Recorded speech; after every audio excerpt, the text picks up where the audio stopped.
aqui em São Miguel, 2008, finalzinho de 2007, e eu encontrei uma cidade pequena, acolhedora, 30 mil habitantes apenas, um cinema antigo que não funcionava mais, caindo aos pedaços, abandonado, tinha dono até hoje, virou outras coisas. Um clube social que era de elite, que estava passando por um processo de transformação imenso, que mais tarde seria onde eu trabalhei lá no ponto de cultura. E muita gente, muitas pessoas que também não me receberam muito bem e que foi muito importante para mim também nesse processo todo, né? Para chegar aos poucos conhecendo o lugar onde eu ia morar, onde eu ia estar com a minha família e tal. E é uma cidade também que eu não posso deixar de citar, que é muito musical. Sempre teve uma história ligada à música muito forte, desde a época da ditadura militar, com festivais acontecendo aqui, né? Então tem muita coisa da história da cidade aqui que foge do discurso oficial, tem um discurso oficial muito forte. Inclusive na época que eu cheguei aqui, alguns trabalhos relacionados à memória, ao audiovisual, né, foram por esse caminho, para a gente começar uma pesquisa, começar a entender algumas coisas que fazem parte desse processo de chegança aqui, né, de conhecer, de saber pisar no ambiente que nós estamos, no espaço, no território onde nós estamos.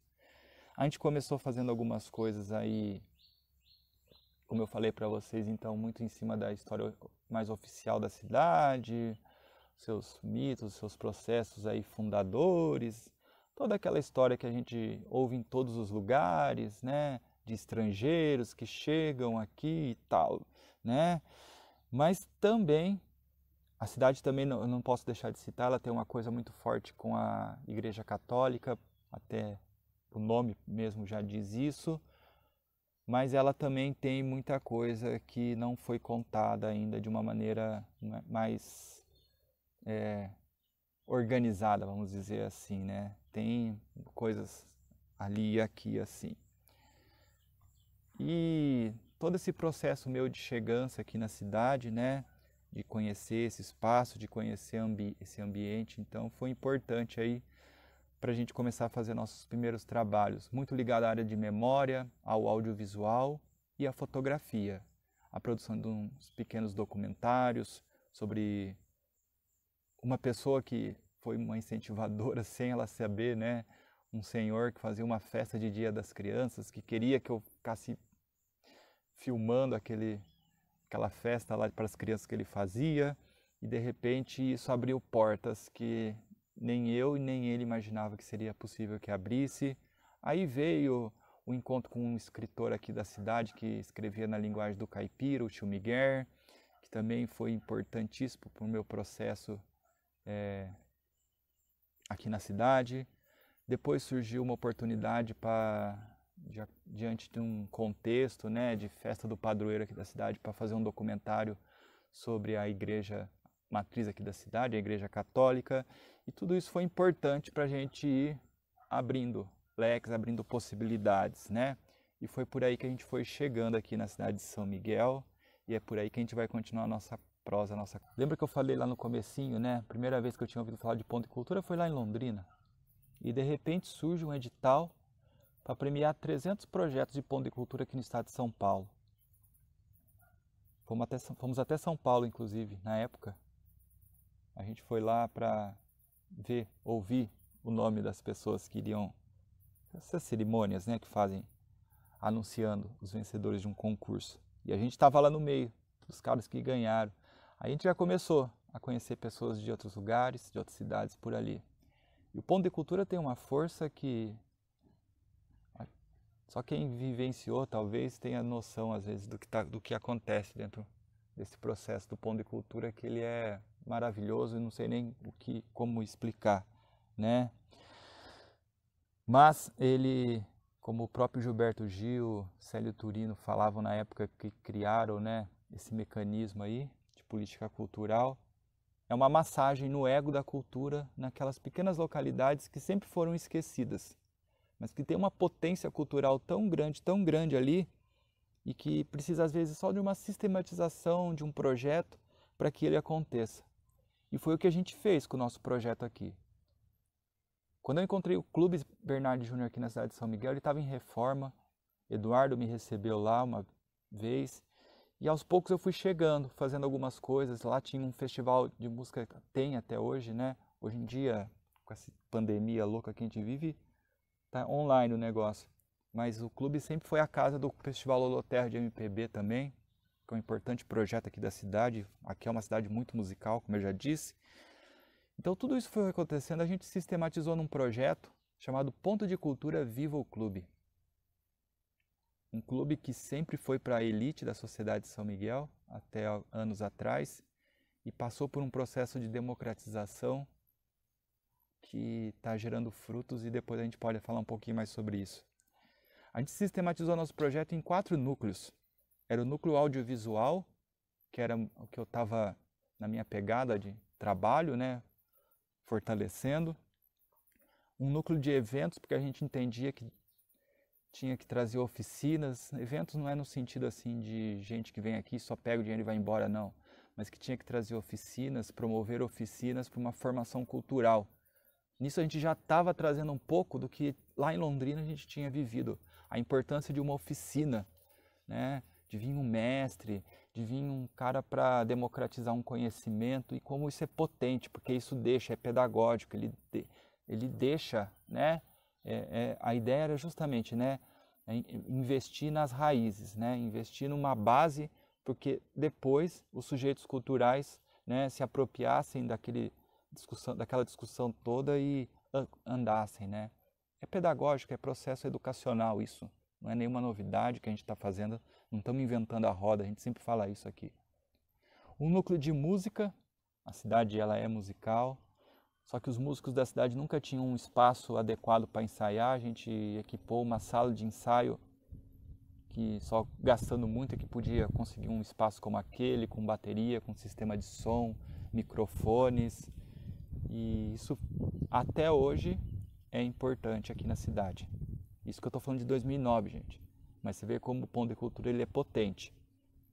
Então, essa sala de ensaio até hoje tem gente mexendo com ela, usando os instrumentos, os equipamentos dela, porque os equipamentos ficam para a entidade, ficam para o clube, e a sala de ensaio perpetuou, ficou e ninguém tira, né? É difícil tirar depois, diante de uma situação como essa, né? Quando a coisa ganha força.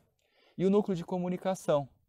Não fazia sentido nenhum a gente falar sobre todas essas coisas se não tivesse também como que eu posso dizer, uma troca, né?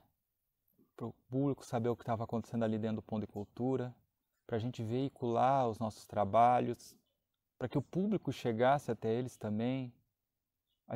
Muita coisa deu errado nesse processo, né? A gente tentou um cinema de bolso que não deu certo, mas enfim, a gente tentou e comunicação não faltava através de jornal, através da internet, mas muitas coisas a gente foi fazendo lá no Ponto de Cultura. Mas também outra coisa que o Ponto de Cultura nos trouxe, que é a rede, que é a teia, ela também foi muito valorosa para o nosso processo aqui na cidade, né? Porque as políticas culturais, elas estão juntas, elas não é uma coisa aqui separada da outra. Se você entra nessa história de Ponto de Cultura, você também está entrando nessa história de política cultural de cabeça, né? Porque a gente dialoga com os gestores municipais, estaduais, já tinha um diálogo com a prefeitura, mas esse diálogo se expandiu, se abriu para os agentes culturais, gente muito envolvida também. Então, essa rede para nós foi de suma importância, de um aprendizado imenso, que até os dias de hoje ela deixou um legado muito forte para nós. E é como eu estava falando a vocês, né? Essa luta aí nas políticas culturais fez com que se plantasse sementes aqui na cidade de São Miguel Arcanjo. Em 2010 a gente começou, ainda nesse processo de Ponto de Cultura, a lutar pelo nosso Conselho Municipal de Cultura aqui na cidade, que nunca tinha existido. A gente aprendeu que a gente ia começar a brigar pelo CPF da cultura, que eles falavam lá na rede dos pontos, que era a criação de um conselho, a criação de um plano para a cultura e a criação de um fundo para a cultura. Não foi fácil o processo, porque não havia uma vontade política ali naquele momento, mas tinha gente interessada. E o Ponto de Cultura ele faz isso, ele recebe as pessoas. E a gente começou a ter contatos, a formar grupos para discussão disso. E desde 2010 foram muitas idas e vindas. A gente às vezes até parece chato em algumas reuniões falando, porque lá em 2010, mas a gente fala sobre isso não é porque a gente é chato, não, porque é uma trajetória. Não é um caminhar que começou na semana passada, né? E sabe da importância disso. Porque se não tiver esse mínimo, a gente vai ficar aqui dando murro e ponta de faca, e a gente assiste e assistirá a idas e vindas que a gente foi vendo, observando, de como às vezes é complicado essa desvalorização do setor cultural. Tinha hora que a lei ia andar, parecia que ia andar, que estava valendo, que estava tudo certo, a lei do conselho.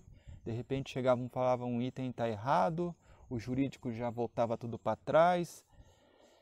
E um processo complicado, difícil, mas que a gente não deixou por água abaixo. Tinha hora que vinha com mais força, tinha hora que vinha com menos força, mas a gente sempre se pautou em espaço de diálogo, em espaço de debate, espaço de discussão. Às vezes mais forte, com mais gente, às vezes com 2 ou 3 ali, né? Mas sempre plantando, sempre a cultura é isso também, né? É o plantar, né? É um processo do agricultor ali, tem muito a ver com isso, né? Do plantio, né? De semente, tem muito a ver com isso também. Essa visão mais complexa e ampla do conceito de cultura. E essa criação de espaço para nós sempre foi importante, seja o Ponto de Cultura, a rua nos ensinou muito também, os espaços online nos ensinaram muito. Como eu disse a vocês, a gente conversou, sempre teve uma conversa com a prefeitura, às vezes mais, às vezes menos, concordando, discordando de certas coisas, mas sempre ali. Também dentro do Ponto de Cultura desse processo, a gente teve uma época, uma nova aliança ali. Eu lembro quando o Thiago chegou, apresentando um projeto chamado Capital Juvenil. Hoje a gente participa desse processo também aqui na cidade. Ele já é muito mais amplo, ele tem uma complexidade imensa que caberia aqui só um espaço para isso. E nem sou eu que deveria falar sobre isso, tem muita pessoa muito mais, né, por dentro para falar sobre isso, pessoas que são muito amigas hoje em dia também aqui na cidade. E é como eu disse a vocês, né? Não é uma coisa só, mas como que cada coisinha que vai acontecendo, ela tem uma importância tão grande para depois a gente ver que nesse processo vai virando uma bola de neve que depois é difícil tirar isso da população, tirar isso da sociedade. E é sobre isso que a rede de pontos de cultura me ensina muito. Só para vocês terem noção, a cidade de São Miguel ela tem 30 mil habitantes. Hoje em dia ela tem 3 pontos de cultura certificados, né? Um deles é esse espaço que eu estava comentando, que na época era o Capital Juvenil, hoje é o Ponto de Cultura Casopoca, Observatório Popular Cidade do Anjo, que tem muita gente muito responsável, muito comprometida com o trabalho na área social, educacional, cultural aqui na cidade. O Ponto de Cultura Vivo Clube, depois veio o Ponto de Cultura Contatrupe também, que a gente mexe com ele. O clube hoje em dia, né, ele ganhou já está num outro caminhar, porque é num prédio muito antigo, está num processo de reformas, enfim, mas que é dedicado à cultura aqui da cidade. Então, tudo isso que a gente veio falando, que a gente veio fazendo, foi muito importante para o nosso processo aqui. E hoje, nos dias de hoje, a gente tem convicção e certeza de que a gente estava num caminho justo, correto, certo. É um caminhar que tem as suas dificuldades, mas hoje a gente está colhendo muito fruto, muita coisa importante